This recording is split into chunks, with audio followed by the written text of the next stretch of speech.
Hello students, कैसे हैं आप सब लोग। उम्मीद करती हूँ सब अच्छे होंगे। मैं Meena Rana ICT virtual class में आपका स्वागत करती हूँ। स्टूडेंट्स, हम पढ़ रहे हैं क्लास 10 की हिंदी क्षितिज भाग 2 से हम सूर्यकांत त्रिपाठी निराला जी की कविता पढ़ रहे थे, उत्साह और अट नहीं रही है। प्रीवियस लेक्चर में हमने कविता की पंक्तियों को, शब्दार्थ और उनके भावार्थ को बताया था। सिर्फ उत्साह का अट नहीं रही कविता हमने अभी नहीं पढ़ी है। अब उत्साह कविता को आप किस प्रकार से लिखेंगे? सबसे पहले एक इसका सारांश, सार क्या है इस कविता का, ये कविता क्यों लिखी है कवि ने। तो सूर्यकांत त्रिपाठी निराला जी कहते हैं कि जो उत्साह है वो एक बादलों के लिए आवाहन की कविता है। बादलों का आवाहन कर रहे हैं कवि कि वो खूब जोर से गरजो और बरसो, और पृथ्वी में जितने भी प्राणी हैं जिनके मन जो है विकल हो गए हैं, बेचैन हो गए हैं गर्मी से, उनके मन को शीतलता पहुंचाओ। तो यहाँ इस कविता को जो है एक आवाहन पर कविता है और उत्साह कविता के कवि सूर्यकांत त्रिपाठी निराला हैं।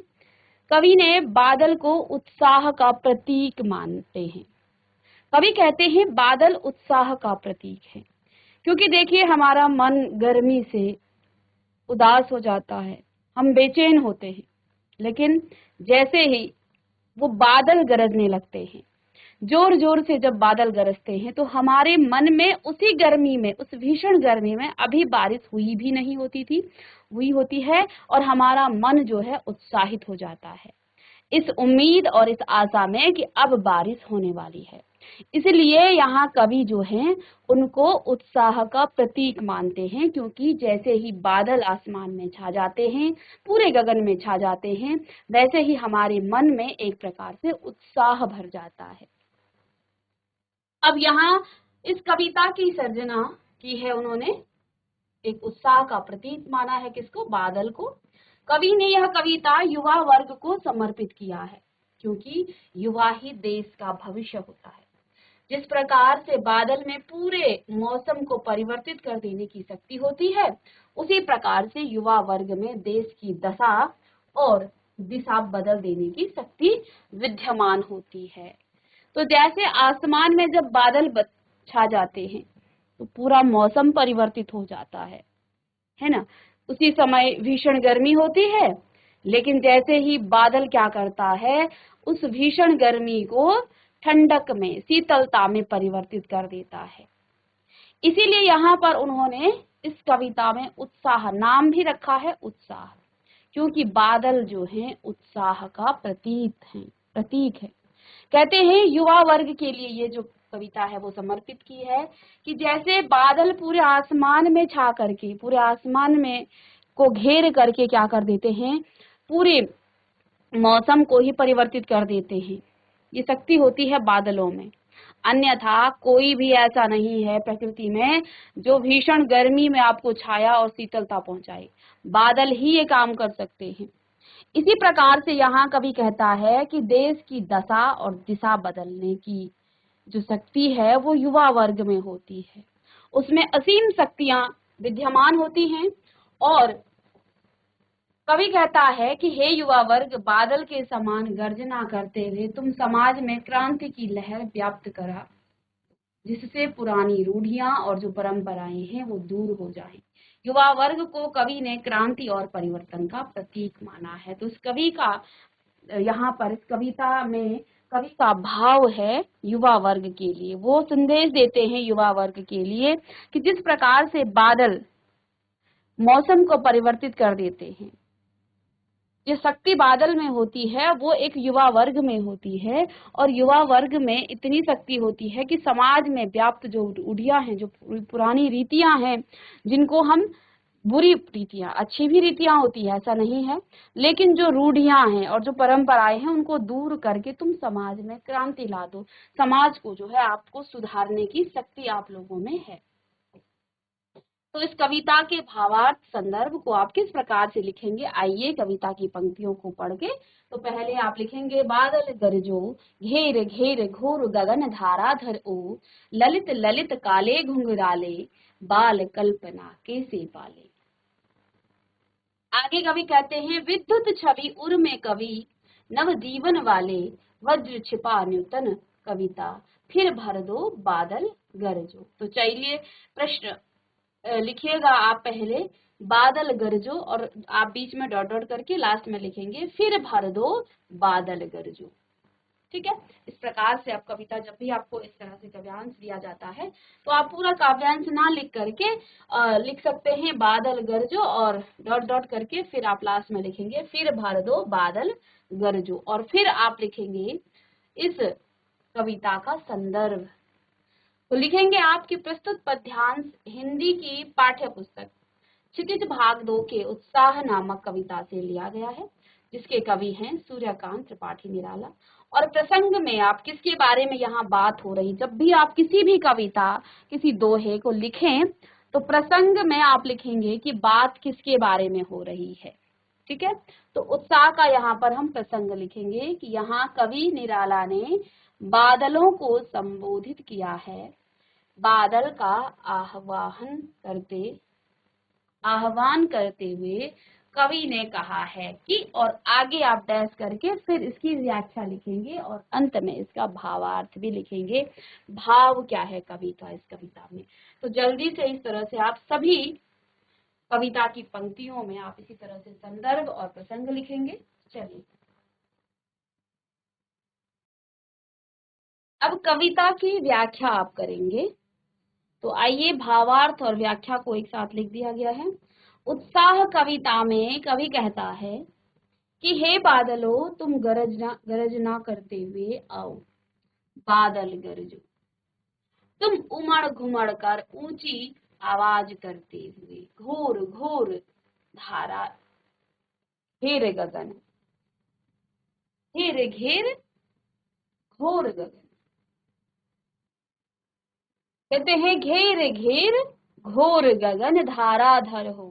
धाराधर कहा है बादलों को। कहते हैं तुम उमड़ घुमड़ कर ऊंची आवाज करते हुए, ऊंची गर्जना करते हुए संपूर्ण आकाश को घेरते हुए छा जाओ। ठीक है, अरे बादल तुम सुंदर सुंदर और घुमावदार काले रंग वाले, क्या कहा है, ललित ललित काले घुंघराले बाल कल्पना कैसे पाले। क्या कहा है, अरे बादलो तुम कैसे हो, तुम जो हो सुंदर सुंदर और घुमावदार, घुंघराले घुमावदार काले रंग वाले हो और तुम बच्चों की विचित्र कल्पनाओं की पतवारों तथा पालों के समान लगते हो। जैसे छोटे बच्चों की जो कल्पनाएं होती हैं इसी प्रकार से तुम भी लगते हो। जैसे एक बच्चे की कल्पना हर वक्त बदलती रहती है, ऐसे ही बादलों का भी आपको रूप हर बार बदला हुआ दिखेगा। बादल आपको एक समान नहीं दिखेंगे। तो यहाँ पर कवि कहता है कि क्या कहते हैं कि बच्चों की विचित्र कल्पनाओं की पतवारों और पालों के समान लगते हो। हे नव जीवन प्रदान करने वाले बादल रूपी कवि, कहते हैं कि विद्युत छवि उर में कवि नव जीवन वाले, कहते हैं हे नव जीवन प्रदान करने वाले बादल रूपी कवि, कवि के समान बताया है बादलों को। तुम्हारे हृदय में बिजली की कांति और वज्र के समान कठोर गर्जना छिपी हुई है। तो यहाँ कवि कहते हैं कि तुम्हारे हृदय में, तुम्हारे उर में बिजली की कांति, और जैसे बिजली में जो क्या होती है चमक होती है वो, और वज्र के समान कठोर गर्जना छिपी हुई है। तुम अपनी बिजली की चमक और भीषण गर्जना से जनमानस में एक नई चेतना का संचार कर दो। कवि बादल के गरजने का आवाहन करता है। तो यहाँ कवि क्या कर रहा है, बादलों के गरजने के लिए वो कह रहा है कि तुम जोर जोर से गर्जना करो। तो यहाँ कवि ने बादलों को गरजने के लिए कहा कि हे बादलों तुम गर्जना करो। ठीक है, जोर जोर से तुम गर्जना करो। चलिएगा इसका भावार्थ और अर्थ लिखिएगा। तो लिखिएगा उत्साह कविता में कवि कहता है कि हे बादलों तुम गर्जना करते हुए आओ। कि जोर जोर से जो गर्जना बादल करते हैं, ऐसे ही तुम आओ बादल गरजो, घेर घेर घोर गगन धाराधर ओ। तुम उमड़ घुमड़ कर ऊंची आवाज करते हुए संपूर्ण आकाश को घेरते हुए छा जाओ। अरे बादल तुम सुंदर सुंदर और घुमावदार काले रंग वाले। क्या कहा है कि ललित ललित काले घुंघराले बाल कल्पना के सितारे, और तुम्हारी जो रूप है वो कैसा है, वो सुंदर है, वो तुम्हारे जो काले घुमावदार काले काले रंग वाले तुम हो, और तुम बच्चों की विचित्र कल्पनाओं कि पतवारों और पालों के समान, पतवार जिस जो बदलता रहता है हर वक्त जो है बदलता है, तो जैसे बच्चों की कल्पनाएं हर वक्त बदलती हैं, ऐसे ही ये बादल भी लगते हैं। नव जीवन है, नव जीवन प्रदान करने वाले बादल रूपी कवि तुम्हारे हृदय में बिजली की कांति और वज्र के समान कठोर गर्जना छुपी हुई है। तुम अपनी बिजली की चमक और भीषण गर्जना से जनमानस में नई चेतना का संचार कर दो। चलिए आगे नेक्स्ट काव्यांश में कहते हैं, विकल विकल उन्मन थे उन्मन विश्व के निदाघ के सकल जन, आए अज्ञात दिशा से अनंत के घन। आगे कवि कहता है, विकल विकल उन्मन थे उन्मन विश्व के निदाघ के सकल जन, आए अज्ञात दिशा से अनंत के घन, तप्त धरा जल से फिर शीतल कर दो बादल गरजो। तो कहते हैं तप्त धरा जल से फिर शीतल कर दो बादल गरजो। अब यहाँ पर फिर से प्रसंग वही लिखेंगे आप, संदर्भ तो आपने लिख लिया है, और तो लिखेंगे यहाँ कवि ने बादलों को नई कल्पना और नए अंकुर के लिए विनाश, विप्लव और क्रांति चेतना को संभव करने वाला बताया है। तो निराला जी का कहना है, क्या कहते हो यहाँ पर, कहते हैं कि संसार के सभी लोग गर्मी के कारण व्याकुल और अनमने हो गए थे, उनका मन जो है व्याकुल हो गया था, ठीक है। और जब हम बहुत गर्मी के कारण जो हमारा मन जो है उदास हो जाता है, अनमने यानी उदास होना, संसार के संपूर्ण मानव समुदाय में बदलाव के परिणाम स्वरूप व्याकुलता और अनमनी परिस्थितियों का वातावरण बना हुआ था। यानी जब भीषण गर्मी होती है तो उस समय साहित्य के द्वारा ही समाज में चेतना का भाव आने का भरोसा बना है। एक कभी न समाप्त होने वाले बादल, तुम्हारा अनजान दिशा से आगमन हुआ है। यह धरती गर्मी से तप रही है, तुम जल बरसाकर इसे शीतल कर दो। साहित्यकार अपनी रचनाओं के माध्यम से लोगों को क्या करता है, इस प्रकार से प्रेरित करते हैं कि संसार में विचारों के मतभेदों से होने वाली क्रांतियों का वातावरण शांत हो जाए। हे बादल तुम घोर गर्जना करते हुए आकाश मंडल में छा जाओ। तो यहाँ पर बादलों को क्या कहते हैं कि जिस प्रकार बादल जो है, जब संसार में अशांति, समाज में अशांति, विचारों का मतभेद हो जाता है, तो उस समय एक कवि जो है अपने विचारों से, अपनी कविताओं से लोगों के मन को क्या करता है, वहां का वातावरण शांत करता है। ऐसे ही जब भीषण गर्मी होती है तो ये बादल भी सबके मन को शांत कर देता है, सबको जो है उत्साह से भर देता है। तो लिखिएगा इन पंक्तियों का, यहाँ भावार्थ और व्याख्या एक साथ लिखी हुई है, साथ में जो है भाव भी है और उसकी व्याख्या भी है। तो सिर्फ व्याख्या होना अलग चीज है, क्योंकि व्याख्या की बात हम सिर्फ करें तो व्याख्या में तो यही लिखा है कि इन पंक्तियों का कि विकल विकल उन्मन थे उन्मन विश्व के निदाघ के सकल जन, कि भीषण गर्मी के कारण लोग जो हैं बेचैन थे, लोग उदास थे, और विश्व के सभी लोग जो हैं बहुत परेशान थे भीषण तप्त गर्मी के कारण। आए अज्ञात दिशा से अनंत के घन, और ये जो बादल हैं वो किसी अज्ञात दिशा से आए और उन्होंने उनको जो है आप उनको बुला रहे हैं कवि कि तुम आओ और इस तप्त, इस बहुत भीषण गर्मी के कारण इस गर्म धरती को जल से शीतल कर दो, बादल गरजो। बस अर्थ तो व्याख्या तो इतनी होगी, लेकिन इसमें भाव क्या कहना चाहते हैं कवि।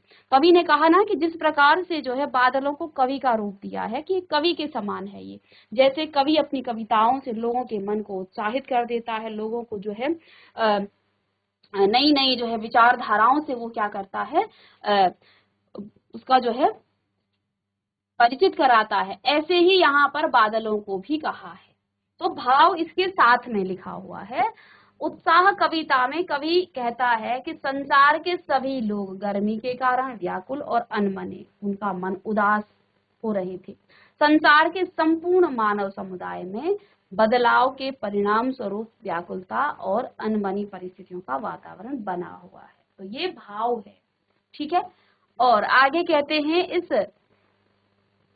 साहित्य के द्वारा समाज में चेतना का भाव आने का भरोसा बना है। और साहित्य के द्वारा कौन करेगा? एक कवि करेगा, एक लेखक करेगा।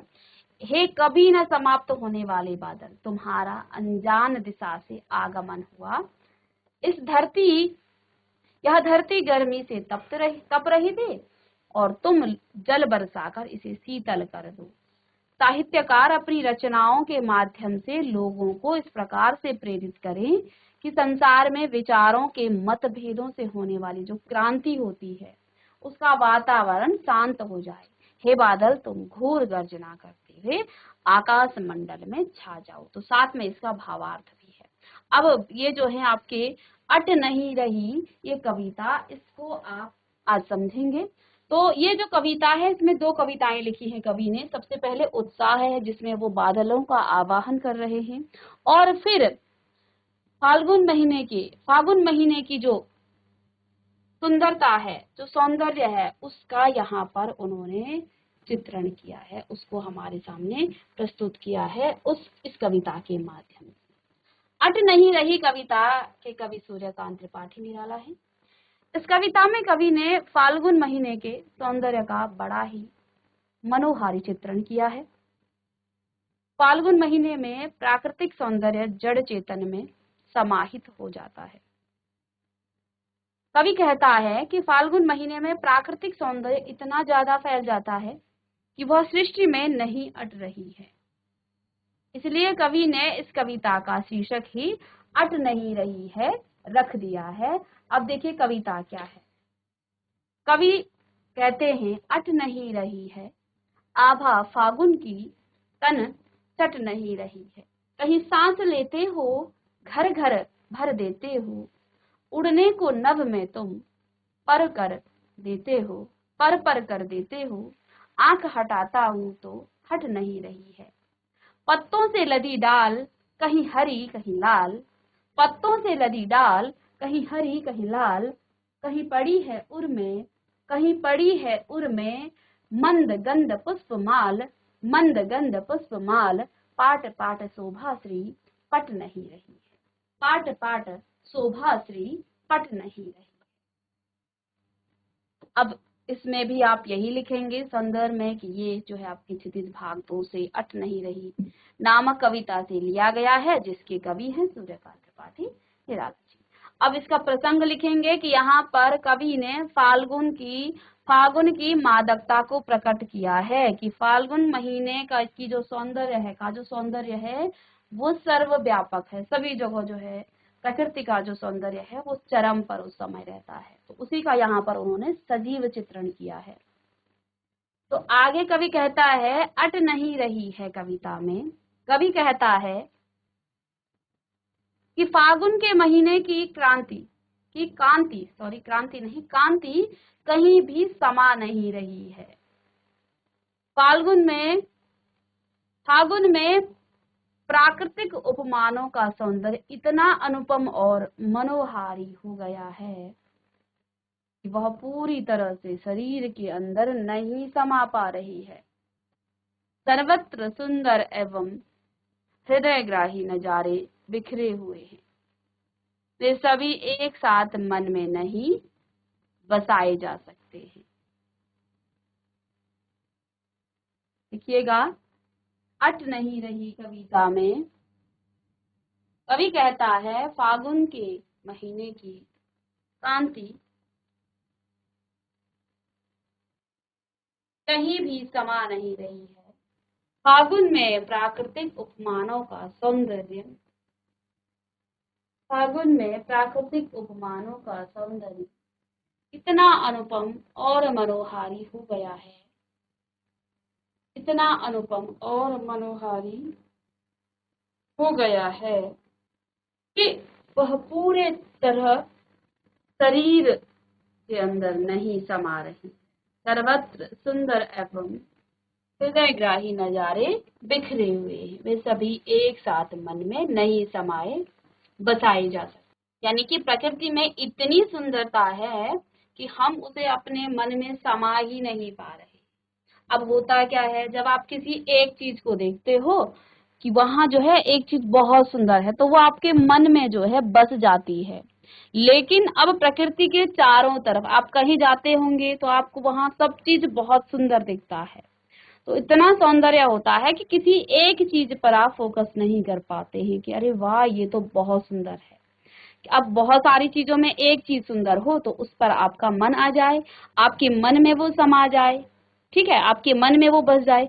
अब प्रकृति का जो नजारा है वो चारों तरफ का नजारा इतना सुंदर है कि आपके मन में जो है वहां की एक भी चीज जो है, आप एक चीज हो तो उसको अपने मन में बिठाएं।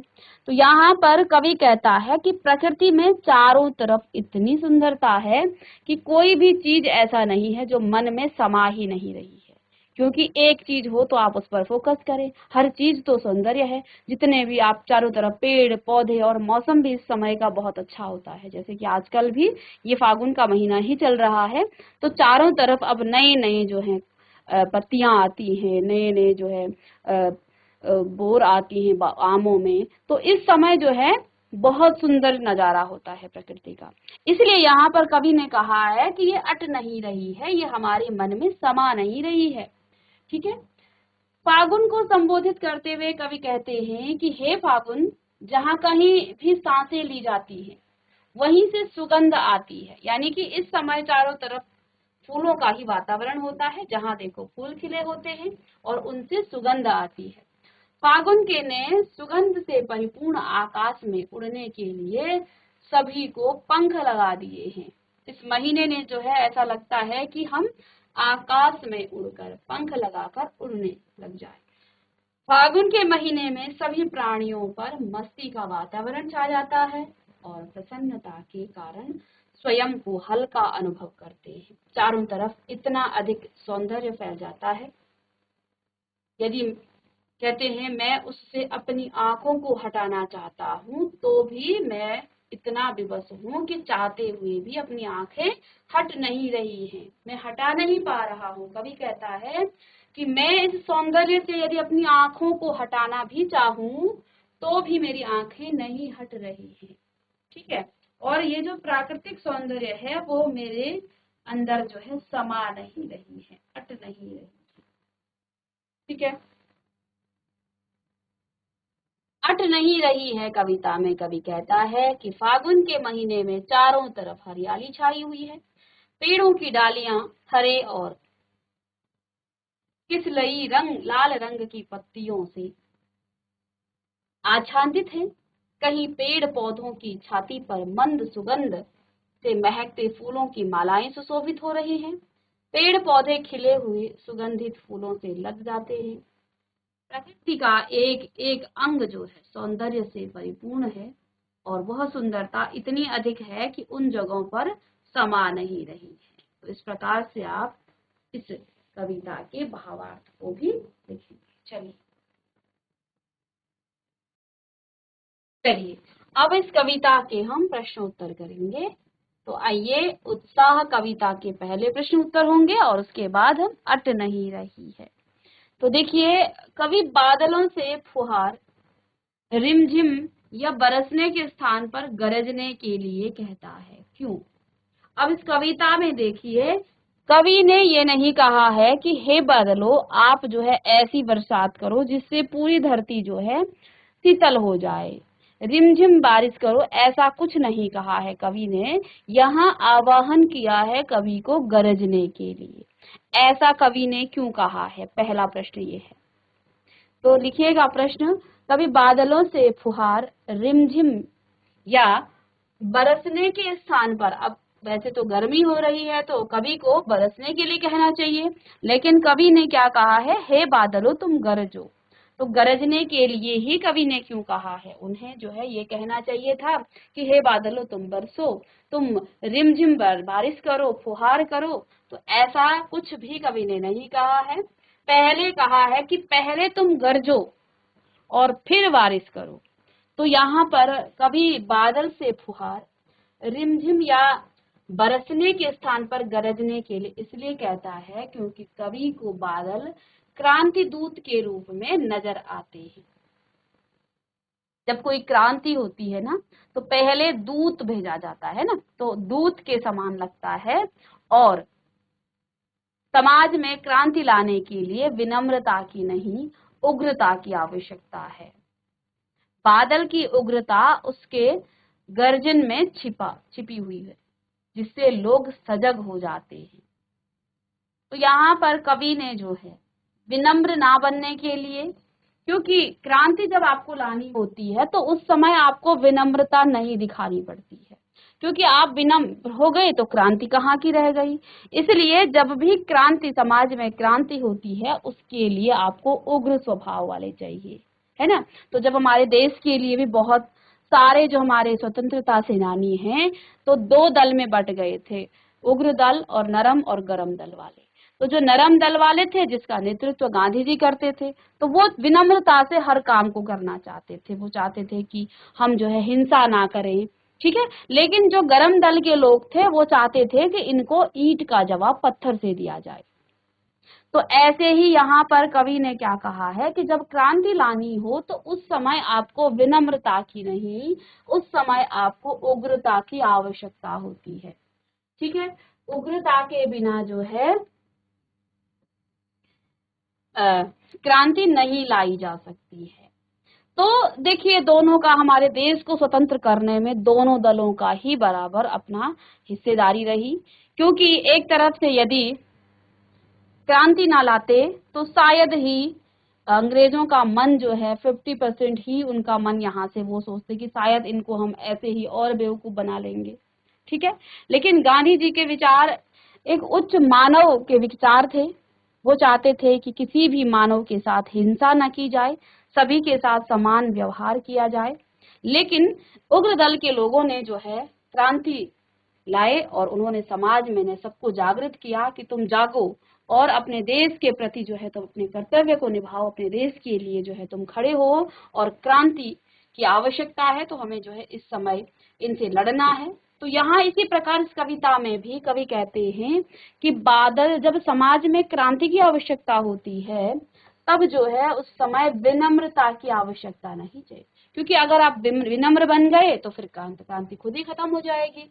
इसलिए आपको उग्रता की आवश्यकता है। और बादल जो हैं, बादलों का गरजना, इसमें उग्रता छिपी हुई है, जिससे लोग सजग हो जाएं, ठीक है ना, जिससे लोग सजग हो जाएं। चलिए, कभी बादलों से फुहार रिमझिम या बरसने के स्थान पर गरजने के लिए इसलिए कहता है क्योंकि कवि को बादल क्रांति दूत के रूप में नजर आते हैं। समाज में क्रांति लाने के लिए विनम्रता की नहीं, उग्रता की आवश्यकता होती है। इसलिए यहाँ बादलों का जो गर्जन है वो उग्रता का प्रतीक है, ठीक है। इसलिए यहाँ पर लोगों को सजग करने के लिए उग्रता की आवश्यकता है। लोगों को सजग करने के लिए, लोगों को जगाने के लिए जो है कहीं ना कहीं आपको जो है क्रांति लानी ही पड़ेगी, ठीक है। चलिएगा, प्रश्न नंबर 2, कविता का शीर्षक उत्साह क्यों रखा गया है। तो जैसा कि हम यहाँ पर पढ़ ही रहे हैं, कवि ने कविता का शीर्षक उत्साह से रखा है क्योंकि कवि बादलों के माध्यम से क्रांति और बदलाव लाना चाहते हैं, ठीक है। वह बादलों से गरजने के लिए कहता है। एक ओर बादलों के गर्जन में उत्साह समाया है तो दूसरी ओर लोगों में उत्साह का संचार करके क्रांति के लिए तैयार करना है। चलिएगा, प्रश्न लिखें उत्तर इसका, और इसके बाद हम नेक्स्ट जो क्वेश्चन है उसको हम नेक्स्ट लेक्चर में डिस्कस करेंगे। मिलते हैं नेक्स्ट लेक्चर में, तब तक के लिए थैंक यू।